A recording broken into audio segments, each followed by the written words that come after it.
a shot. Literally.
All specialists must check in with Dr. Pandey before deploying.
limits.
So something that I get asked about a lot is how to make the colors on your gaming monitor look better. How do you make them look so punchy and vibrant, whereas out of the box they tend to look a little bit flat on most displays. And that's exactly what I want to show you guys today. The different color settings that you should be using, the different monitor settings that you should be aware of, as well as some things to think about between the different games that you might be playing. And where this is really going to make kind of the biggest impact is when it comes to first-person shooters. In other words, games that rely heavily on player visibility and then being able to track the opponents clearly on your screen. If your monitor colors are inaccurate, desaturated, or if the gamma has been set incorrectly, you're plainly putting yourself at a disadvantage. Compare that to having nice, vibrant, vivid colors on your screen which are per white point of your display. This is simply how that's the one you should be using. Otherwise, it's kind of up to you because it will just look horrible. Ideally, your gaming monitor will actually have a specific color temperature setting labeled 6500K, and if so, that's the one you should be using. Otherwise, it's kind of up to you to guess which one of these preset color temperature settings looks the best and most accurate to you.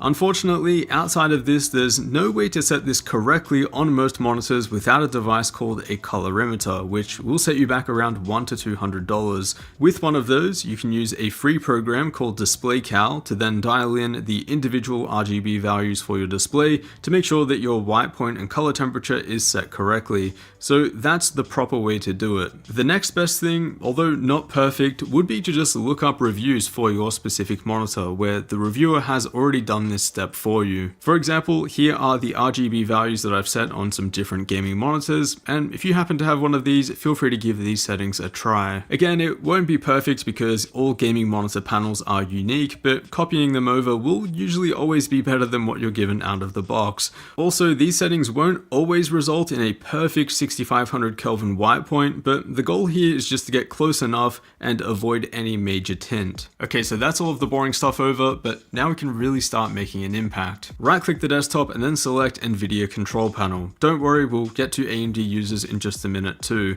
Head over to the desktop and color settings on the left hand side, scroll down to where it says digital vibrant and increase that to around 80%. This setting with settings on the left of the desktop and then select NVIDIA control panel. Don't worry, we'll get to AMD users in just a minute too. Head over to the desktop and color settings on the left hand side, scroll down to where it says digital vibrant and increase that to around 80%. This setting without a doubt is what's going to have the biggest visual impact on making your game colors pop and stand out. Spotting and tracking enemies is now way easier, and visually it is a much more punchier and more fun experience. I'd recommend setting this back to 50% for normal desktop use though, because viewing any other content online is quite honestly horrible with digital vibrance cranked up. Once you turn that slider up though, there really is no going back to having it off. After playing on it for a while, going back to the default 50% will make games feel like they're almost in black and white. They feel completely washed out. Now, how far you turn up digital vibrance is completely up to you, the monitor you're using, and what games you're playing.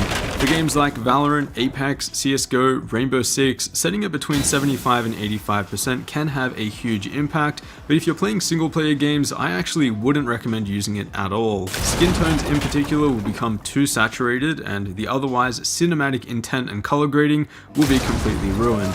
At most, set it to around 55% if you're using a flat looking display, and maybe leave it at that. So if digital vibrance is so good then why not take that color slider and drag it to the max value and get the most possible vibrancy and player visibility that you can get out of your gaming monitor? Well, unfortunately it doesn't work like that on most displays, and the further you drag up that slider, the more likely you are to encounter color clipping and color blobbing. When that happens, you're actually getting the reverse effect, where colors and visibility actually become worse. I find that specifically orange and red shades are what begin to really break down first, and so you end up with this blobby mess that is really hard to look at, especially if you're using a gaming monitor with a TN panel. Even setting it to around 85%, you will notice some color banding and clipping, which makes visibility significantly worse. For IPS panels and other wider gamut displays, the experience here is going to be way better though, and you have a lot more latitude to play with before the colors start to break down. On some IPS displays, you can actually push vibrance all the way up to 100% with very minimal clipping. This is also why I'd recommend running your monitor in the wide gamut mode if you have the option to, over the clamped sRGB mode. Particularly, this is something that I've seen LG and Asus give users the option to choose between, and although the non-sRGB modes will be way less accurate and not exactly what the game designers had intended the game to look like, the experience is usually way better for those first-person shooters. Even in non-FPS games, I will admit I do prefer to use the wide gamut modes, but for those titles it really is up to personal preference. So yeah, we're intentionally going outside of what the art directors of the game have designed, but in return for much better player visibility and a more vibrant experience. Now, apart from digital vibrance, there are actually a couple more settings that can potentially improve things for you a little bit further. That's the black equalizer setting on your monitor, if your monitor has it, and the gamma setting in the NVIDIA control panel. Now, these settings will be very game and monitor dependent, and just like digital vibrance, they can be used to improve the visibility. Increasing black equalizer, for example, lifts the dark color information in the blacks and the shadows, making objects and detail in the dark areas a lot easier to see. This setting is a good idea to raise in games like Warzone and CSGO, where there are a lot of dark areas, but in games like Apex and Valorant, I don't find this to be a very useful setting personally. Again, a lot of this is up to personal preference though, so play around to see what you prefer and play best with. Personally, I lower this all the way to 0 on the Zowie XL2546K, since that's what gives the most dynamic range and richest color, and so spotting enemies I find is a bit easier. Another setting that I've adjusted on the Zowie is the gamma value in NVIDIA's control panel. If your monitor doesn't have a black equalizer adjustment, this is a similar way that you can get more information from the blacks and shadows. Again, this is going to come down to a lot of personal preference, and although raising it does lift the blacks and shadows, it does result in an overall flatter image. Personally, again, I actually lower this on the Zowie XL2546 since the default gamma of that monitor already runs the shadows pretty high, and the games that I play aren't really that dark. Most of you probably will want to leave this untouched, but depending on your specific display, it might be worth adjusting up or down. Lowering it to 0.9 for the Zowie in games like Valorant and Apex makes for a slightly deeper looking and richer image, whereas raising it, similar to black equalizer, flattens the image and brings up the information in the shadows. Now, aside from NVIDIA's control panel, there is also the game filter overlay, which you can bring up by pressing